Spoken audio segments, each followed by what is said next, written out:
বছর শেষে সন্দেশখালীতে মমতা বন্দ্যোপাধ্যায়। সন্দেশখালী কাণ্ডের প্রায় 1 বছর পর শেখ শাহজাহানের এলাকায় পা রাখলেন তিনি। তার আগেই সন্দেশখালীতে উলটপুরাণ। প্রতিবাদী আন্দোলনের অন্যতম মুখ সুজয় মাস্টার ওরফে সুজয় মণ্ডল তৃণমূলে যোগ দিলেন। গতকালই সন্দেশখালী 2 নম্বর ব্লকের তৃণমূল পার্টি অফিসে গিয়ে শাসক দলের নাম লেখান তিনি।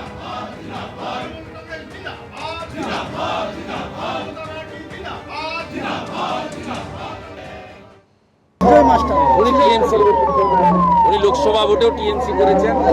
উনি প্যারা টিচার সংগঠনের টিএমসির নেতা। তিনি আমাকে 5 দিন আগে একটা হোয়াটসঅ্যাপ মেসেজ করেছেন, আমার কাছে গোছানো আছে। বলেছে আমি চাপে পড়েছি। আমি ওনাকে বলেছি আপনি নিজের সিদ্ধান্ত নিতে পারেন, তবে হিন্দুদের ক্ষতি হবে এমন কোনো কাজ করবেন। সন্দেশখালীর মঞ্চ থেকে একযোগে বাম বিজেপিকে আক্রমণ করেন মুখ্যমন্ত্রী মমতা বন্দ্যোপাধ্যায়।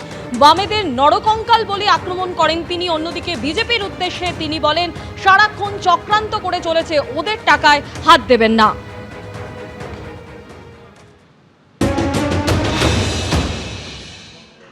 আমি সারা জীবন অনেক লড়াই করেছি, অনেক বন্দুক আমার দিকে তাক করা হয়েছে। আমার চোখ থেকে, মাথা থেকে, পা থেকে, কোমর থেকে সবটাই মেরে প্রায় ভেঙে দিয়েছিল সিপিএম সরকার। আমাকে প্রাণে মারতে গেছিল অনেকবার। বিজেপির চক্রান্ত তো আপনারা জানেন, সারাক্ষণ ওদের অনেক টাকা আছে। রামকৃষ্ণ পরমহংসদেব বলতেন, ওরে টাকা মাটি, মাটি টাকা, এগুলো মানুষের টাকা নয়, এগুলো হচ্ছে অন্যায়ের টাকা।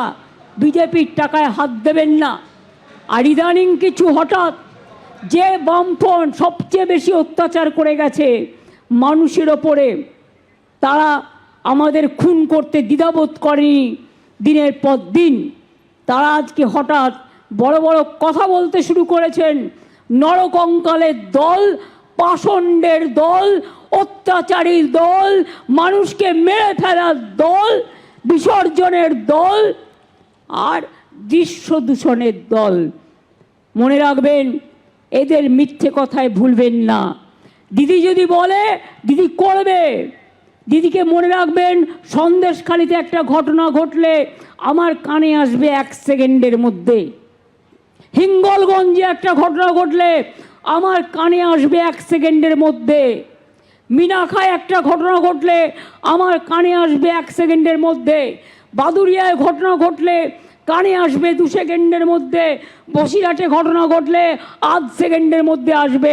আমি সকাল থেকে রাত মানুষের পাহারাদারির কাজ করি।